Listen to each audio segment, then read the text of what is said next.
शुरुआत करते हैं आज की न्यूज़पेपर की। सबसे पहले वर्ल्ड जियोग्राफी वाला पोर्शन, इसके अंतर्गत हम टाकला माकन डिज़र्ट का मैप देखेंगे। ठीक है, मैप के साथ साथ इसके कुछ फैक्ट भी हम देखने वाले हैं। टाकला माकन जो डिज़र्ट है वो आता है चाइना में पड़ता है। ठीक है, जैसे कि यदि हम पूरे वर्ल्ड का मैप देखेंगे तो ये इंडिया है छोटा सा, इससे लगा हुआ है चाइना, और चाइना में भी किस तरफ आपको पड़ेगा, ये चाइना के यदि आप जाते हो नॉर्थ की तरफ और पश्चिम की तरफ, तो ये येलो कलर जो आप देख रहे हैं इसको मैं थोड़ा और भी जूम करके दिखा देता हूँ। ठीक है, येलो कलर जो आप देख रहे हैं यही है टाकला माकन डिज़र्ट। देखिए जो टाकला माकन डिज़र्ट है, और कल हमने जो देखे थे एक और डिज़र्ट चाइना का जो हम देखे थे गोबी डिज़र्ट। ठीक है, तो गोबी और टाकला माकन ये देखो दोनों एक दूसरे से लगभग लगे हुए हैं। येलो कलर से गोबी हो गया और ये हो गया टाकला माकन डिज़र्ट। इस प्रकार से इसका फैलाव है। तो गोबी डिज़र्ट हमने देखे थे, कुछ हिस्सा मंगोलिया में है और कुछ हिस्सा चाइना में है, और टाकला माकन पड़ता है पार्टिकुलर चाइना में। और फिर टाकला माकन डिज़र्ट से हिमालयन रीजन लगा हुआ है। तो ये तो हम देख लिए हैं कि टाकला माकन डिज़र्ट की लोकेशन आखिर है कहाँ पर। इसके बाद हम देख लेंगे इसके प्रमुख fact. It is a desert in south west Xinjiang north west China. Particular China के कौन से एरिया में पड़ता है? जिनजियांग नॉर्थ वेस्ट, उत्तर और पश्चिम की तरफ। ठीक है, और जिनजियांग किधर? साउथ वेस्ट वाले हिस्से में। अब इसकी हम बाउंड्री की बात करें तो ये बाउंडेड है by the Kunlun mountain to the south. इसके साउथ की तरफ आप जाओगे तो कुनलुन माउंटेन पड़ेगा। यहाँ पर क्लियरली इसको दिखाया नहीं गया है। अब जिस कुनलुन की हमने बात करी है ना, वो देखिए ये है कुनलुन। कुनलुन कहाँ पर पड़ता है बताया गया है साउथ वाले हिस्से में। तो ये जो इसका दक्षिणी वाला जो हिस्सा है नीचे तरफ आप देख रहे हैं, कुनलुन माउंटेन है। The Pamir mountain to the west. यदि आप पश्चिम की तरफ जाओगे तो पामीर माउंटेन पड़ते हैं। ये देखिए लिखाना हुआ पामीर के माउंटेन। ठीक है, ये हमने देख ली। इसके पश्चिम की तरफ क्या है? इसके अलावा the Tian Shan range to the north. इसके अलावा पहाड़ी की एक रेंज है तियान सैन रेंज, इसको भी आप देख लीजिए। ये देख रहे हैं नॉर्थ की तरफ तियान सैन रेंज। और क्या चीज़ दिखाया जा रहा है? Gobi desert. गोबी डेजर्ट इसके पूर्व की तरफ पड़ता है। ये यहाँ से क्लियर हो जाता है। ये देखिए ये टाकला माकन है और ये गोबी डेजर्ट। मतलब इसकी आप पूरब की तरफ जाओगे तो गोबी डेजर्ट पड़ेगा। चारों तरफ से किधर किधर ये घिरा हुआ है, ये बहुत इम्पॉर्टेंट चीज़ है, इसको हम देख चुके हैं। इसके अलावा और भी कुछ फैक्ट हम देखेंगे, जैसे कि यदि इसके फीचर की हम बात करें, it is one of the largest sandy desert in the world. तो जो बड़े बड़े रेतीले डेजर्ट होते हैं उन बड़े बड़े डेजर्ट में ये शामिल है। कौन सा? टाकला माकन। क्लाइमेट की यदि हम बात करें तो क्लाइमेट यहाँ मॉडरेटली रहती है, वार्म एंड मार्केटली कॉन्टिनेंटल यहाँ की जलवायु बताई जाती है। मैक्सिमम एनुअल यदि टेम्परेचर यदि आप बात करोगे तो ये रहता है 70 डिग्री फ़ारेनहाइट यदि फिर 39 degree centigrade. Winters are cold in January. The average air temperature is 14 से लेकर के 16 डिग्री, मतलब कि -10 से -9। फिजियोग्राफी की यदि हम बात करें तो several small mountain ranges and chain composed of sandstone and clays of Cenozoic age formed within about the past 65 million years rise in the western part of the desert। किधर किधर से ये किन किन चीज़ से घिरा हुआ है, ठीक है, कितना ये पुराना इसका इतिहास हो सकता है, ये सब बातें यहाँ पर बताई जाती। रिवर की यदि हम बात करें, in the north the sands of the Taklamakan form a clear boundary with the vegetated Tarim river valley. ठीक है, तारिम रिवर वैली की यहाँ पर बात करी जाती है।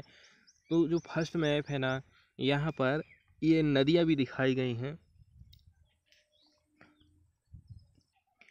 नेक्स्ट जो न्यूज़ देखने वाले हम वो है पीआईबी से विशेष जूरी पुरस्कार। ठीक है, स्पेशल जूरी अवार्ड जिसको हम कहते हैं, सिल्वर पीकॉक सर्टिफिकेट और 15 लाख रुपए कैश मिलेगा।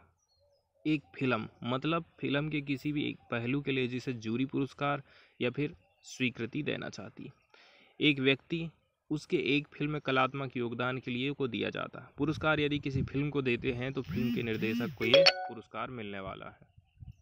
तो ये हम देख लिए जूरी पुरस्कार से रिलेटेड। अब हम देखते हैं न्यूज़ में आखिर क्या बात दी गई है।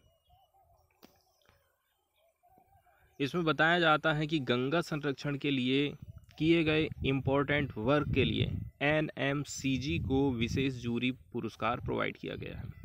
जूरी ने जल मैनेजमेंट में आदर्श बदलाव लाने के लिए NMCG द्वारा जो काम किया गया है इनको मान्यता दी है, भले ही अभी गंगा नदी के संरक्षण का उनका प्रयास चल रहा है। तो इस प्रकार से जो पुरस्कार दिया जाता है तो उनके काम को प्रोत्साहन किया जाता है ताकि वो खुद और आगे अच्छे से इस प्रकार के काम कर सकें।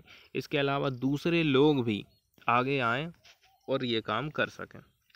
तो राष्ट्रीय स्वच्छ गंगा मिशन NMCG को 2 से 3 मार्च 2022 तक वर्चुअल तरीके से आयोजित 7वें भारतीय उद्योग जल सम्मेलन और फिक्की जल पुरस्कारों के 9वें संस्करण में विशेष जूरी पुरस्कार प्रोवाइड किया गया है। PIB की जो न्यूज़ है वो नेक्स्ट वाली है विश्व श्रवण दिवस से रिलेटेड। ठीक है, विश्व श्रवण दिवस मतलब ऐसे लोग जो कि सुनने में सक्षम नहीं हैं उनके लिए, उनको जागरूक करने के लिए ये दिवस मनाया जाता है ग्लोबली। तो केंद्रीय स्वास्थ्य सचिव हैं हमारे राजेश भूषण, इनका कहना है कि जो सुनने की प्रॉब्लम है इससे संबंधित भारत का पहला कार्यक्रम बहरेपन की रोकथाम कैसे करना है और नियंत्रण कैसे करके हो सके, नेशनल लेवल पर एक कार्यक्रम चलता है जिसका नाम है NPCCD। 2006 में NHM के अंतर्गत इसको हमने चालू करे थे। 3 मेन बातें इसकी, 3 पिलर हैं। पहली बात, सुनने में जो प्रॉब्लम आ रही है उसको हमें रोकना है, उसकी शीघ्र पहचान करना है और उपचार के बारे में हमें जागरूकता पैदा करना है।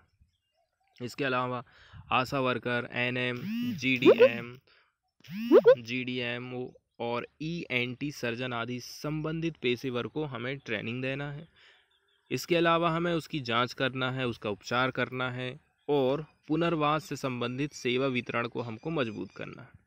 हमें इस बात पर ध्यान देना है कि भारतीय सांकेतिक भाषा अनुसंधान और प्रशिक्षण केंद्र, अब चूँकि जो सुन नहीं सकते हैं तो उनको संकेत के माध्यम से बताया जाता है कि छात्रा सुश्री दीपाली ने सांकेतिक भाषा में पूरे कार्यक्रम का लाइव अनुवाद भी किया था। कुछ और भी प्रयास भारत सरकार की तरफ से किए जाते, जैसे कि एम्स और मैसूर के अखिल भारतीय वाक और श्रवण संस्थान AIIHS से संबंधित 11 आउटरीच सर्विस सेंटर, यहाँ पर जो श्रवण बाधित लोग हैं इनके लिए नवजात श्रवण जांच सुविधाओं की शुरुआत की है। यहाँ पर आप जांच करवा सकते हैं। अब फ्री है कि कैसा है ये हम नहीं कह सकते। इसके अलावा नवजात मतलब जो नए बच्चे हैं जिनका जन्म हो रहा है, स्कूली स्टूडेंट और जो वयस्क लोग हैं, इनके लिए पिछले 2 सालों की स्क्रीनिंग रिपोर्ट के साथ साथ में बच्चों और बूढ़ों के लिए श्रवण और जांच के लिए दिशा निर्देशों की एक बुक भी पब्लिश की गई है। अब सरकार का कहना है, मतलब स्वास्थ्य मंत्री का, कि भारत में हर साल 1 लाख से अधिक शिशुओं के सुनने की समस्याओं का निदान किया जाता है। ठीक है, हर साल इतना उपचार किया जाता है, इनका ऐसा कहना। उन्होंने आगे भी इस बात ये कहा है कि पता चलता है कि यह एक उभरती हुई चुनौती है। इन दिशा निर्देशों से विभिन्न आयु वर्गों को लाभ होगा, इसलिए इन्हें बढ़ावा देने की ज़रूरत है। इसके बाद वाली न्यूज़ हम देखने वाले हैं क्वाड ग्रुप से रिलेटेड। क्वाड की मीटिंग होती है एमिड tensions over Ukraine. Prime minister Narendra Modi and leader of Japan and Australia took part in A suddenly convent, अचानक बुलाए गए क्वाड समिट में, जिसको होस्ट किया गया था US प्रेसिडेंट जोसेफ बाइडेन के द्वारा on Thursday to announce a new mechanism for humanitarian assistance. जिस प्रकार से ये क्राइसिस आया है तो उसके लिए जो क्वाड ग्रुप है कैसे करके कुछ ह्यूमैनिटेरियन असिस्टेंस, मदद, मानवीय सहायता प्रोवाइड कर सकता है, इसी के लिए ये क्वाड का समिट आयोजित किया गया था। In the Indo Pacific and the impact of Ukraine crisis on the region. तो Indo Pacific Indo Pacific region में और यूक्रेन क्राइसिस का हमारे रीजन में क्या इम्पैक्ट पड़ने वाला है, इसको लेकर के ये बैठक हुई थी। मीटिंग इस टाइम में हुई है जबकि डीप डिवीज़न है within the Quad group, as India has chosen to abstain from every vote to UN. हर एक जहाँ पर वोटिंग करना था यूनाइटेड नेशन ने इंडिया ने क्या काम करा है, वहाँ से अब्सेंट मार दिया है, तो टेंशन काफ़ी बढ़ गई है। The other organisation that criticised the Russian attack on Ukraine in the past week, while the US, Japan, Australia have been calling for a tough line on Moscow. US, Japan और Australia एक साथ में आ गए हैं कि अब Moscow के ऊपर और भी ज़्यादा थोड़ी कड़ाई बरती जाए। US State Department cable that appeared in an online news report Thursday that was subsequently retracted as an error said India's abstain place it in Russia's scam। मतलब कि रसिया की झोली में चला गया है इंडिया, ऐसा बताया जा रहा है। The quad leader discussed the ongoing conflict, अभी जो कॉन्फ्लिक्ट चल रहा है उस पर चर्चा हुई। इसके अलावा हम ह्यूमैनिटेरियन जो क्राइसिस आया यूक्रेन में, इस पर भी चर्चा हुई है। चूँकि क्वाड से रिलेटेड न्यूज़ आई है इसलिए हम क्वाड के बारे में कुछ बेसिक फैक्ट देख लेते हैं। द क्वाड्रिलैटरल सिक्योरिटी डायलॉग, जिसमें इंक्लूड है जापान, इंडिया, अमेरिका और Australia. All for nation find A common ground of being the democratic nation, चारों के चारों जो है यहाँ पर डेमोक्रेसी है, and common interest of unhindered maritime trade and security, और सबका मैरीटाइम सिक्योरिटी से और सिक्योरिटी से लेकर के सबका एक ही इंटरेस्ट है। जेनेसिस की यदि हम बात करें तो the grouping traces its genesis to 2004। कब इसकी नींव रखी गई? 2004 में, जबकि when the four countries came together to coordinate relief operation in the aftermath of tsunami से निपटने के लिए चारों देश एक साथ में आए थे। 2004 की जो सुनामी आई थी तभी से इसकी नींव रखी गई है। बताया जाता है it then met for the first time in 2007, इसके बाद ये लोग 2007 में मिले पहली बार, on the sideline of the Association of South East Asian Nations, ASEAN के साइडलाइन में। आगे बताया जा रहा the intention was to enhance maritime cooperation between the four nation, चारों देशों के बीच में जो मैरीटाइम कोऑपरेशन है, समुद्री जो सहयोग है, उसको कैसे करके हम बढ़ा सकते हैं, इसको इस बात पर जोर दिया गया था। सिग्निफिकेंस की यदि हम बात करें, Quad is a opportunity for like minded country to share notes and collaborate on project of mutual interest. Mutual interest वाले जो भी प्रोजेक्ट हैं उनको आपस में शेयर करना है, कोलैबोरेशन करना है। Member share a vision of an open and free Indo Pacific reason, सब लोग ये चाहते हैं कि इंडो पैसिफिक रीजन में जो व्यापार होता है, जो जो कंट्रीज आती हैं वहाँ पर ट्रेड जो है वो फ्री होना चाहिए। Each is involve in development and economic project as well as promoting maritime domain awareness, maritime security. It is one of the many avenues for interaction among India, Australia, Japan, US and should not be seen in an exclusive context. China किस प्रकार से Quad को देखता है? There is a general understanding that the Quad would not take on military dimension against any country. एक बात clear ये है कि मिलिट्री वाला कोई ग्रुप ऐसा खड़ा नहीं कर दिए हैं क्वाड को बना करके। The strategic committee in China nevertheless had branded it an emerging Asian NATO.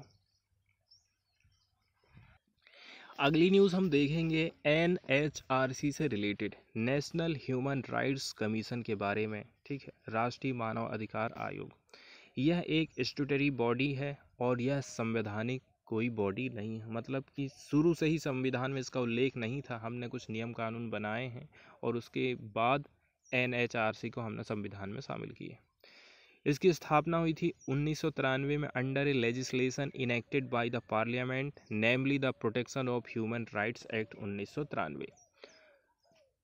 इसको इस्टेब्लिश किया गया था 1993 में एक लेजिस्लेशन के माध्यम से, जिसका नाम था protection of human rights act 1993। इसके बाद इसमें कुछ संशोधन किए गए 2006 में। Watchdog of human right relating to life, liberty, equality and dignity of the individual guaranteed by the constitution या फिर embodied in the international covenants and enforceable by court. संविधान में जो अधिकार दिए गए वो अधिकार यदि लोगों को नहीं मिलते हैं तो उसको दिलाने का काम ये आयोग करेगा। Conformity with the Paris principle, Paris principle को ध्यान में रखते हुए adopted at the first international workshop on national institution for promotion and protection of human right held in Paris in October 1991 and endorsed by the general assembly of united nations by its regulation 48-134 of 20 December 1993। Composition की यदि हम बात कर लें तो ये multi member body है consisting of A chairman and 4 member. एक इसमें चेयरमैन रहेगा और इसमें 4 मेंबर्स रहेंगे। चेयरपर्सन कौन रहेंगे? Retired chief justice of India या फिर जज of the supreme court. Member serving और रिटायर्ड जजेस of the supreme court, member कौन रहेंगे? जो अभी जज के रूप में काम कर रहे हैं या फिर रिटायर्ड जज हैं सुप्रीम कोर्ट के, वो लोग इसके मेंबर बनते हैं। ए सर्विंग और retired chief justice of high court, high court का यदि कोई चीफ जस्टिस है जो कि सेवा दे रहा है या फिर रिटायर हो गया वो भी बन सकता है। इसके अलावा 2 पर्सन्स हैविंग नॉलेज और practical experience in human rights. मतलब कि 4 सदस्य कौन कौन हो गए? एक हो गया सुप्रीम कोर्ट से, एक हो गया हाई कोर्ट से, और 2 व्यक्ति ऐसे हैं जिनको प्रैक्टिकल एक्सपीरियंस है ह्यूमन राइट्स में। ठीक है, इस प्रकार से 4 इसके मेंबर ही रहते हैं।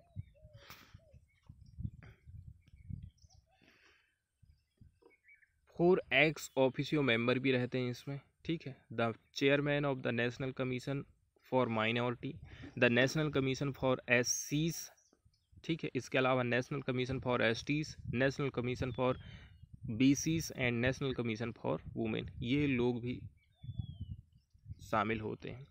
अपॉइंटमेंट की यदि हम बात करें, appointed by the president on the recommendation of A 6 member committee consisting of, appointed president appointed करता है। ठीक है, रिकमेंडेशन कौन देता है? 6 मेंबर की कमेटी। उसमें कौन कौन शामिल है? Prime minister as its head, speaker of Lok Sabha, deputy chairman of the Rajya Sabha, मतलब चेयरमैन नहीं deputy chairman, leader of the opposition in both houses of parliament, इसके अलावा सेंट्रल के होम मिनिस्टर।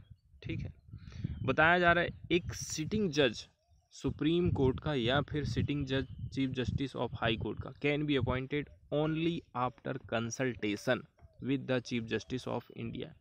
उसको हम तभी अपॉइंट करेंगे जब वो मुख्य न्यायाधीश की सहायता से उसको कंसल्ट किया गया हो। यदि हम बात कर लें तो 5 साल या फिर 70 साल तक, जब तक जो भी कंप्लीट हो जाए, एलिजिबल फॉर रीअपॉइंटमेंट, उसको रीअपॉइंटमेंट किया जा सकता है। After tenure both chairperson and member are not eligible for further employment under the central या फिर स्टेट गवर्नमेंट।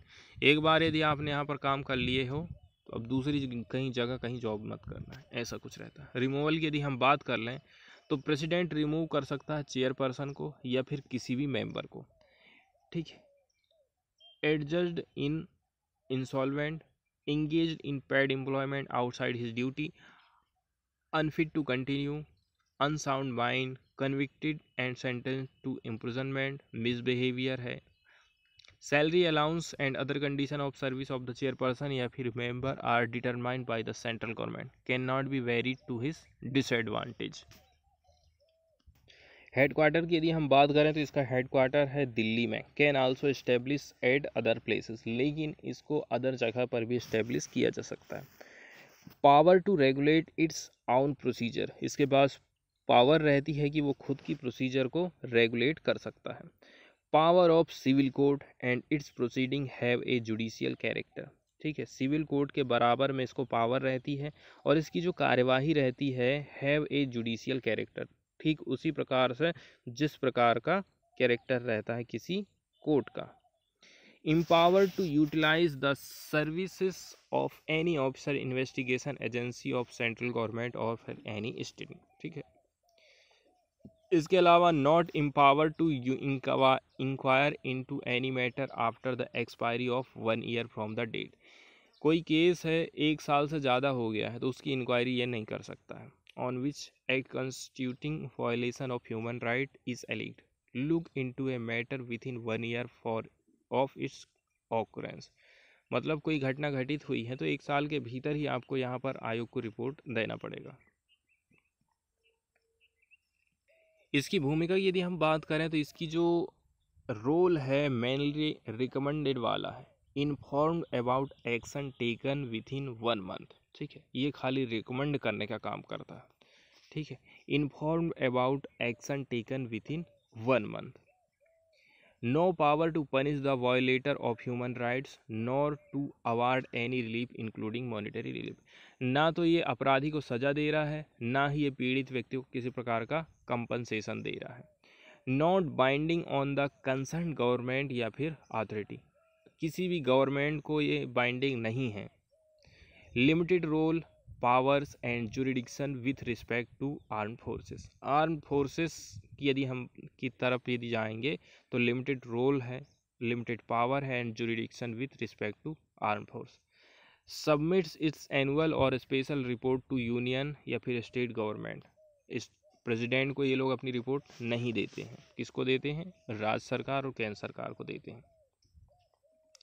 परफॉर्मेंस की यदि हम बात करें तो एबॉलिशन ऑफ बॉन्डेड लेबर। तो the various human rights issues taken up by the commission are follows. तो क्या क्या चीज़ ये देखते रहता है? Abolition of bonded labour, functioning of the mental hospital at Ranchi Agra and Gwalior, functioning of the government protective home women Agra, issue concerning right to food, review of child marriage restraint act 1929। ये बहुत सारी बातें हैं इससे रिलेटेड। न्यूज़ की तरफ यदि हम चलें तो NHRC ने इशू किया है नोटिस टू दिल्ली गवर्नमेंट। ठीक है, क्यों किया है ये देख लेते हैं। The national Human Rights commission NHRC on Thursday issue notice to the government of Delhi and the Delhi Development Authority DDA seeking detailed report on the city's water body। City की जो वाटर बॉडी हैं वहाँ पर detail ये report को seek कर रहे हैं। Taking cognizance of a report in the Hindu. NHRC took so moto cognizance of the report published on Thursday on disappearing water bodies in the national capital। बात यह है कि यहाँ पर जो वाटर बॉडी है ना वो धीरे धीरे करके विलुप्त होते जा रही हैं। इसी को संज्ञान में लेते हुए NHRC ने दिल्ली गवर्नमेंट को नोटिस जारी किया है। तो कमीशन ने यह ऑब्जर्व किया है कि issue raised in the media report is matter of concern. There are laws and guideline to safeguard such vital component of environment. तो हमें पर्यावरण का संरक्षण करना है। The alleged negligence by the authorities tantamount to violation of human right, as the water body and wetland are a vital part of the hydrological cycle, which provide a wide range of ecosystem service such as water storage, water purification, erosion control and microclimate regulation. It also help mitigate urban floods, ऐसा NHRC का कहना है। इसके बाद वाली जो next news है वो हम देखने वाले हैं एशियन इंफ्रास्ट्रक्चर इन्वेस्टमेंट बैंक के बारे में। The Asian infrastructure investment bank is a new international development bank. तो ये जो बैंक है वो इंटरनेशनल है। ये प्रोवाइड करता है finance for infrastructure project in Asia. Asia में यदि कहीं पर भी सड़क बनाना है, पुल बनाना है, एयरपोर्ट बनाना है तो उसके लिए जो फाइनेंस है ये बैंक प्रोवाइड करता है। इसने अपने कामकाज चालू कर दिया था जनवरी 2016 से। तो इसको हम समझने की कोशिश करते हैं। The Asian infrastructure investment bank is a multilateral development bank. इसका हेडक्वार्टर है बीजिंग में। Like other development banks, its mission is to improve social and economic outcome. समाज को बढ़ावा देना, ठीक है, आर्थिक प्रगति करना इन इट्स रीजन, एशिया और एशिया के बाहर भी। The bank opened in January 2016 और इसके मेंबर कंट्री की हम बात करें तो अभी तक 86 अप्रूव्ड इसके मेंबर हैं पूरे विश्व भर में। History of the Asian infrastructure investment bank, इसका इतिहास हम देख लेते हैं। चाइना के लीडर हैं Xi Jinping first propose the Asian infrastructure bank, कहाँ पर? APEC summit in Bali in 2013। कई सारे observer have interpreted the bank as a way challenge to international lending body that some consider reflect American foreign policy interests, such as International Monetary Fund, the World Bank and Asian Development Bank। तो other जो banks हैं जो कि internationally money को उधार देते हैं, इन्हीं की तर्ज पर इसकी स्थापना की गई थी। मतलब की बात ऐसी है कि यदि पूरे वर्ल्ड भर में 2 बैंक ही हैं तो वो ज़्यादा इंटरेस्ट रेट पर ब्याज देंगे। यदि 10 बैंक आ जाते हैं ऐसे उधार देने वाले इंटरनेशनली, तो उनकी जो ब्याज दर है उसमें कंपटीशन बनेगा और ब्याज की दर कम हो जाएगी। ठीक इसी बात को सोचते हुए एशियन डेवलपमेंट बैंक की स्थापना की गई थी। आगे इसमें बात करी जाती है, ठीक है, कि ये जो bank, in this banks case China control half of the banks voting share. अब यहाँ जो वोटिंग का शेयर है ना, सबसे ज़्यादा हिस्सा है चाइना के पास में, which gives the perception that AIB will function in the interest of Chinese government. इससे ये बात पता चलती है कि कहीं ये जो बैंक है चाइना की गवर्नमेंट के हिसाब से ना काम करे। The US has questioned the bank's governing standard and its social and environmental safeguard, perhaps pressuring allies not to apply for membership. और इस प्रकार से कुछ संदेह हो जाता है कि जो लोग भी इसमें के मेंबर बनते हैं। अमेरिका तो इसके कामकाज पर क्वेश्चन उठाते रहता है। फिर भी despite American objection approximately half of NATO has sign on. NATO के लगभग आधे सदस्य इस बैंक से जुड़ गए हैं। As has nearly average large Asian country with the exception of Japan. Japan यहाँ से छूट गया। The result is widely considered in indicator of China's growing international influence at expanse of United State. Structure की यदि हम बात करें तो the bank is headed by the board of governor. Board और गवर्नर रहते हैं जो कि इसके हेड रहते हैं, हेडेड किए जाते हैं, ठीक है। तो बोर्ड ऑफ गवर्नर, अब ये कैसे बनता है? One governor and one alternate governor appoint किया जाता है ईच ऑफ 86 मेंबर कंट्रीज। कहाँ से? हर देश से। A non resident board of director, एक non resident board of director भी रहता है, ठीक है। Is responsible for the direction and management of bank, such as bank's की स्ट्रेटजी क्या रहेगी, एनुअल प्लान क्या रहेगा, बजट कितना रखना है, इस्टेब्लिशिंग पॉलिसी और ओवरसाइट प्रोसीजर, प्रोसीजर की भी देखरेख करना, ये किसका काम रहता है? ये काम रहता है बोर्ड ऑफ डायरेक्टर का। इसके अलावा the bank staff is headed by the president who is elected by AIB share holders.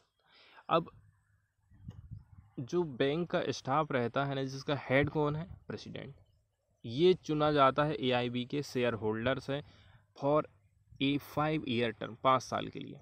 इसके अलावा इज एलिजिबल फॉर री इलेक्शन वन, इसके बाद उसको फिर से चुन सकते हैं। The president is supported by senior management, president का सपोर्ट सीनियर मैनेजमेंट करेगा, including 5 vice president for policy and strategy, investment, operation, finance, administration and cooperate secretariat. तो ये सारी चीज़ें हम देख चुके हैं एशियन इंफ्रास्ट्रक्चर बैंक से रिलेटेड।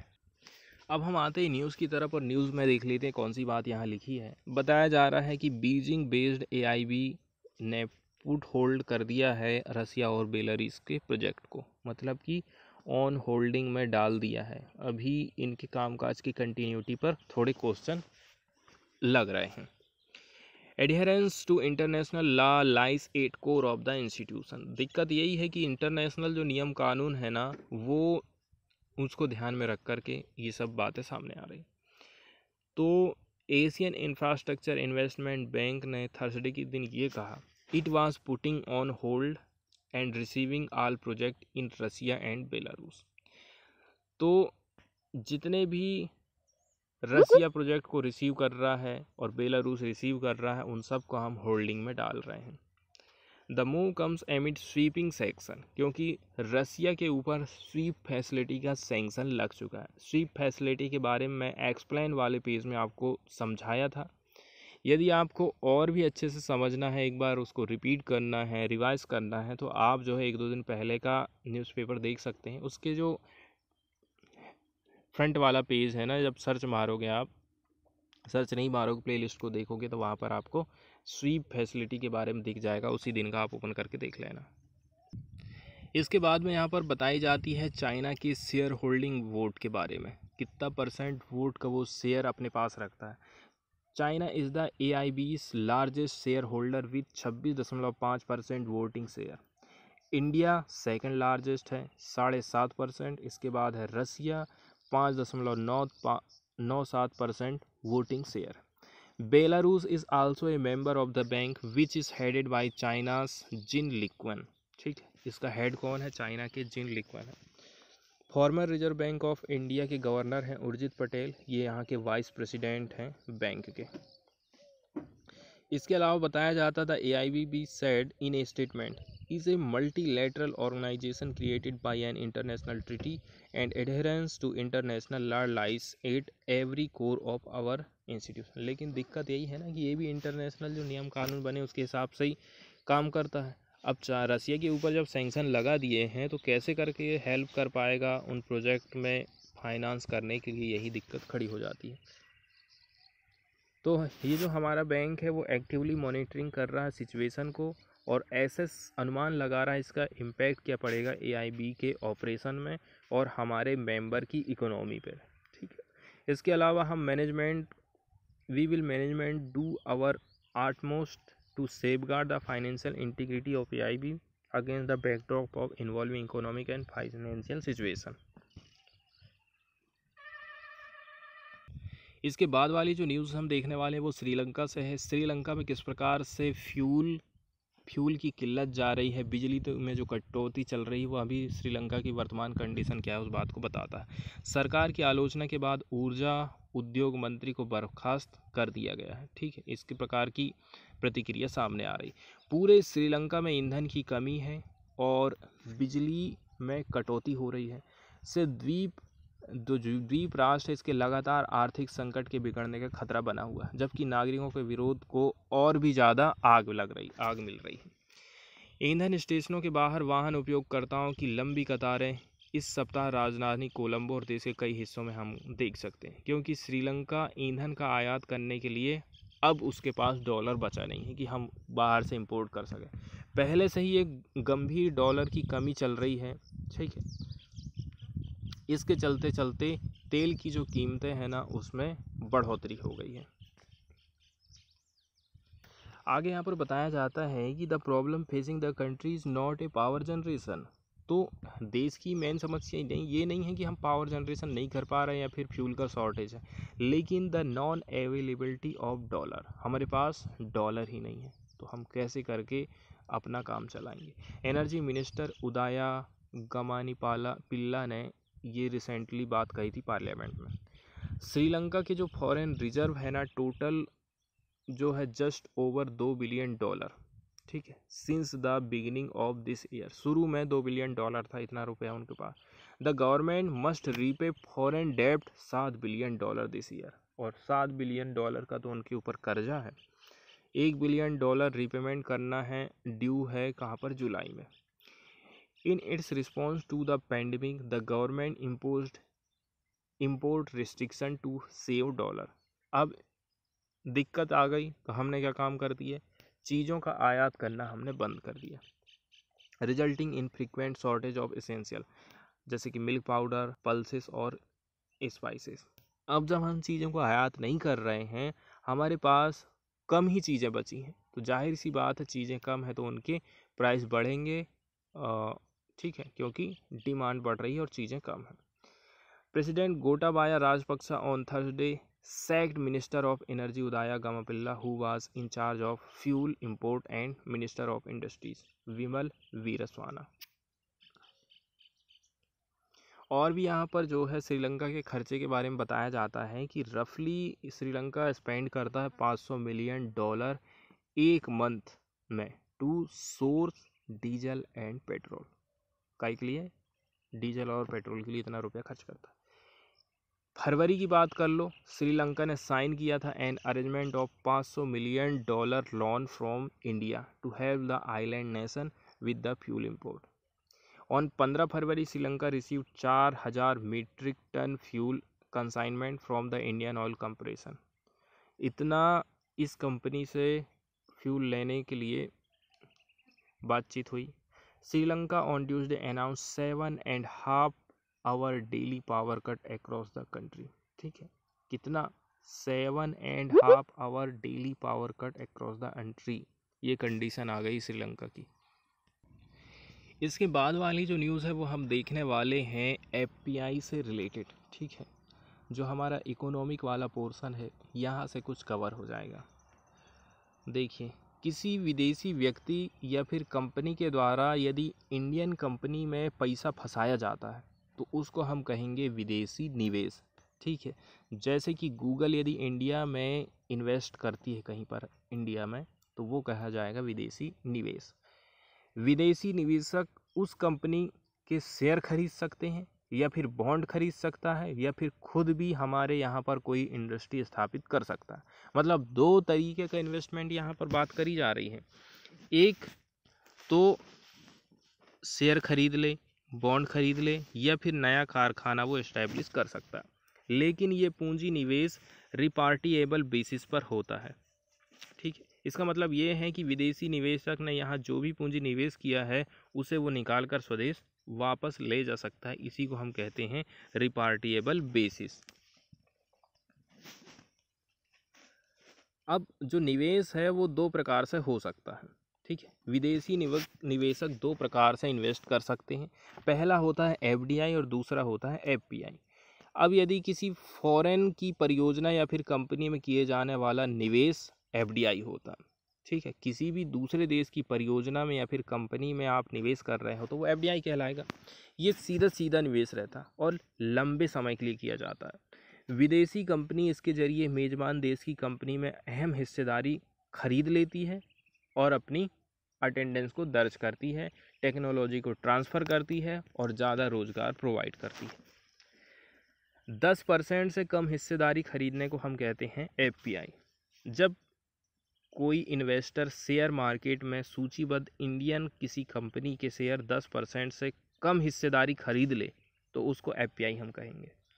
ये इन्वेस्ट शेयर और बॉन्ड के रूप में रहेगा। वैसे जब कोई विदेशी पोर्टफोलियो निवेशक 10% से अधिक हिस्सेदारी खरीद लेना तो उसे फिर एफडीआई ही माना जाता है। विदेश पोर्टफोलियो निवेश, ठीक है, फॉरेन पोर्टफोलियो इन्वेस्टर आमतौर पर छोटे से टाइम के लिए रहता है। ये इनडायरेक्ट निवेश इन्वेस्ट होता है, डायरेक्ट नहीं होता, इनडायरेक्टली होता है। शेयर के माध्यम से आप हमारे यहाँ इन्वेस्ट कर रहे हैं। तो क्या काम करता है पोर्टफोलियो इन्वेस्टर? अपने फ़ायदा और नुकसान को देखते रहता है। अचानक इंडियन कंपनी के शेयर या बॉन्ड बेचकर यहाँ से निकल जाता है। इसीलिए इसे धन सृजन के रूप में भी जाना जाता है। मतलब कि आप केवल पैसा बनाने के लिए इंडिया में पैसा फंसा रहे हो।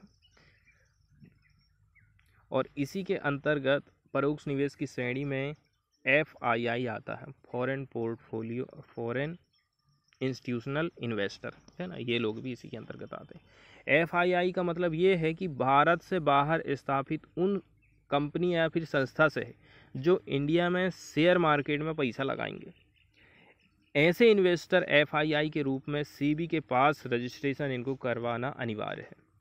विदेशी pension fund, mutual fund, banking इसके एग्जाम्पल हैं। भारत में आरबीआई और इंडस्ट्रियल पॉलिसी और संवर्धन विभाग डीआईपीपी विदेशी निवेश के आंकड़े जारी करते रहते हैं। कुछ और बातें हैं यहाँ पर जिनको जानना ज़रूरी है ग्रीनफील्ड और ब्राउनफील्ड के बारे में। एफडीआई का स्वरूप कई किस्म का हो सकता है, कई तरीके से आप एफडीआई में इन्वेस्ट कर सकते हैं। एग्जाम्पल के लिए ग्रीनफील्ड और ब्राउनफील्ड, जब कोई बाहर की कंपनी भारत में निवेश करके अपना कोई इंडस्ट्री स्थापित कर दे, ठीक है, कोई डिस्ट्रीब्यूशन फैसिलिटी बना दे या नया स्टोर चालू कर दे तो इसको हम ग्रीनफील्ड एफडीआई करेंगे। लेकिन जब कोई बाहर की कंपनी भारत में नया कारखाना लगाने के बजाय पहले से ही चल रहे कारखाने में हिस्सेदारी खरीद ले अधिग्रहण कर ले या फिर उसके मैनेजमेंट पर अपना कंट्रोल हासिल कर ले तो उसको हम कहेंगे ब्राउनफील्ड एफडीआई। मतलब नया इंडस्ट्री स्थापित कर रही है तो ग्रीनफील्ड, पुराने में ही अपनी हिस्सेदारी खरीद ले रही है तो उसको हम कहेंगे ब्राउनफील्ड। अब दो टाइप के रूट होते हैं, एक गवर्नमेंट रूट होता है और एक ऑटोमेटिक रूट होता है। जब भी कोई बाहर की कंपनी भारत की कंपनी में निवेश करेगी तो उसको दो तरीके से निवेश करना पड़ेगा, एक ऑटोमेटिक वाला रास्ता और एक होता है गवर्नमेंट वाला रास्ता। ऑटोमेटिक में फॉरेन इन्वेस्टरों को निवेश करने के लिए भारत सरकार या फिर आरबीआई की अनुमति नहीं चाहिए। इसमें उन्हीं सेक्टर में निवेश किया जाएगा जिनका उल्लेख विदेशी मुद्रा प्रबंधन कानून के नियमों के अंतर्गत है। इतने सब्जेक्ट हैं, यहाँ पर आप फ्री में इन्वेस्ट कर सकते हो। दूसरी और जो क्षेत्र ऑटोमेटिक रूट के दायरे में नहीं आते हैं उनमें निवेश के लिए सरकार की अनुमति जरूरी है, इसलिए इस व्यवस्था को गवर्नमेंट रूट के तौर से हम जानते हैं। अब यहाँ पर न्यूज़ ऐसी आई है कि एफपीआई में इंडियन इक्विटी की जो होल्डिंग है वो 2% डिक्लाइन हो गई है, गिरावट आई गई है। ठीक, the value of foreign portfolio investor holding in domestic equity reach $654 billion in 3 month ended December 2021। ये ड्रॉप हो गया 2% from the preceding quarter according to the Morningstar report. अब क्यों हुई है, क्या हो सकती है, आप खुद अंदाज़ा लगा सकते हो कि रसिया और यूक्रेन के जो रिलेशन ख़राब हुए हैं इसी के चलते चलते।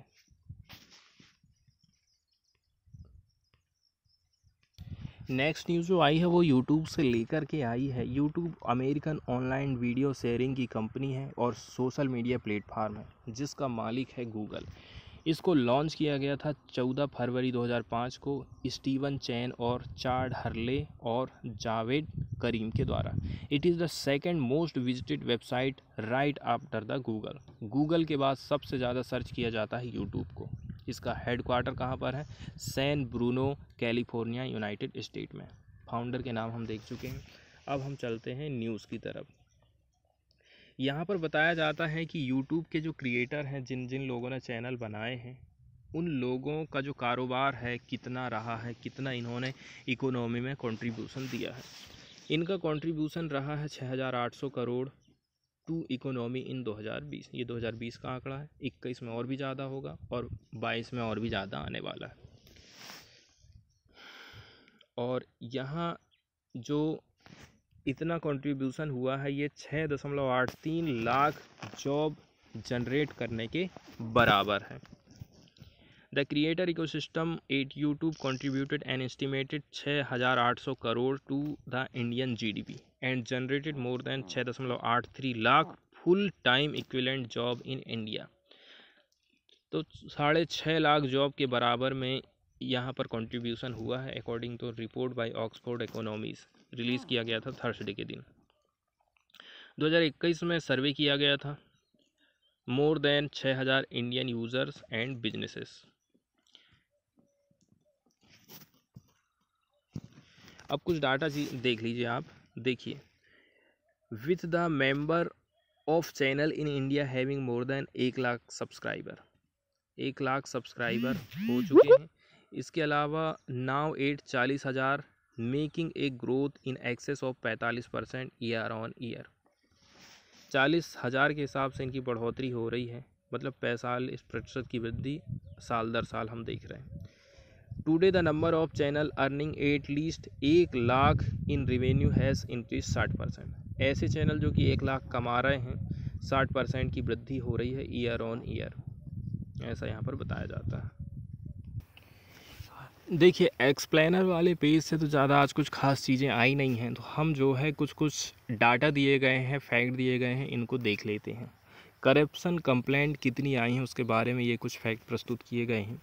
4,244 the number of complaints anti corruption ombudsman Lokpal has receive between April 2021 से लेकर के 31 जनवरी 2022।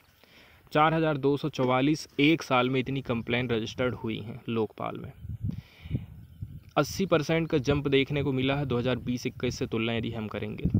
ठीक है, पिछले साल कितनी थी, 1,427 कंप्लेंट थी 2019-20 में। The government had issued a format of filing corruption complaint with the Lokpal against public servant in March 2020। तो गवर्नमेंट ने इशू करी थी कि किस फॉर्मेट में आपको करप्शन की कंप्लेंट को फाइल करना है यदि कोई पब्लिक सर्वेंट है आपसे घूस मांगता है, काम नहीं करता है। तो लोकपाल क्या है? एंटी करप्शन अथॉरिटी है जिसको इस्टेब्लिश किया गया था लोकपाल एंड लोकायुक्त एक्ट 2013 में।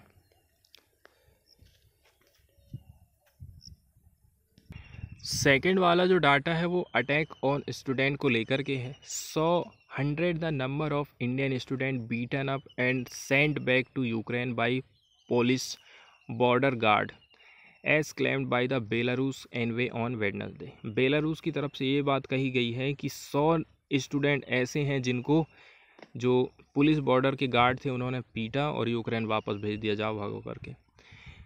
ठीक है। Belarus ambassador Valentin Rybakov while delivering a statement in United Nation General Assembly added that the student were thereafter placed in a refugee camp in Romania. इसके बाद उनको रोमानिया के कैंप में रखा गया।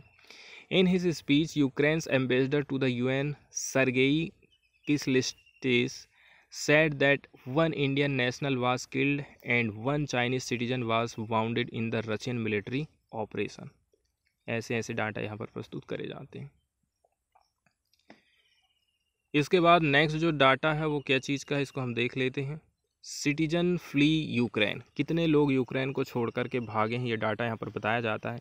1 मिलियन, लगभग 1 million the number of people who have fled Ukraine since Russia's invasion. जब से रसिया ने अटैक किया है तब से 1 मिलियन लोग जो है वहाँ से बाहर चले गए हैं। Less than a week ago the UN refugee agency ने ऐसा कहा। According to the tally from the UN High Commissioner's for refugee, more than 2% of Ukraine population were on move across border. 2% जो है मूव कर रही है across border को, ऐसा कहना है।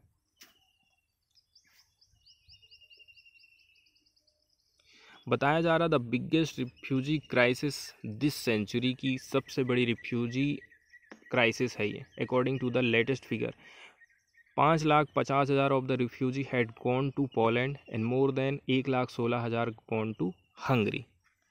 कौन कौन से देशों की तरफ ये लोग जा रहे हैं छोड़ छोड़ के अपने देश को, ये बात बताई जाती है। इसके अलावा इनएक्सेसिबल स्कूल की बात होती है यहाँ पर। ठीक है। 67% ठीक है of girls in urban slums of Delhi, Maharashtra, Bihar और Telangana to attend online classes during the corona induced lockdown in 2020 में कितने परसेंट लड़कियां जो है एजुकेशन को एक्सेस कर पाई, यहाँ बताया जाता है। ये स्टडी है एक एनजीओ के द्वारा, सेव द चिल्ड्रन, इसको कंडक्ट किया गया था फरवरी में लास्ट ईयर। यही बात बताई जाती है कि 68% ऑफ द गर्ल्स, इनकी उम्र है 10 से लेकर के 18, इन्होंने फेस किया है challenge in accessing the health and nutrition service in this state. Since the closure of school 2 in 5 girl, हर 5 में से 2 लड़कियां ऐसी हैं जिन्होंने were not contacted by the school staff, इनके पास कोई फ़ोन ही नहीं आया, ना कोई किसी प्रकार का संपर्क किया गया। It also reduce opportunities for play and recreation, खेल कूद की भी एक्टिविटी बहुत ज़्यादा कम हो गई थी लॉकडाउन लगने के चलते चलते। ऐसे ये डाटा यहाँ पर प्रस्तुत किए जाते हैं। IPL अटेंडेंस लिमिट के बारे में यहाँ पर बात बताई जाती है। 25% in the attendance limit for the fully vaccinated spectator allowed into stadium for the Indian Premier League, ऐसा यहाँ पर कहा जाता है। वैक्सीन जिसने ले लिया है तो 25% यहाँ पर कैपेसिटी बताई जा रही है। द कंपटिशन्स 15वें नंबर का जो एडिशन है will be held in the cities of Mumbai, Navi Mumbai, Pune. 26 March से चालू हो रहा है, लेट मई तक चलेगा। विथ 10 टीम रहेंगी इसमें, है ना, और 70 लीग मैच होने वाले across 4 venues. Calling it A boost for local economy and moral, Maharashtra tourism minister Aditya Thackeray, ऐसा इन्होंने ट्वीट किया था।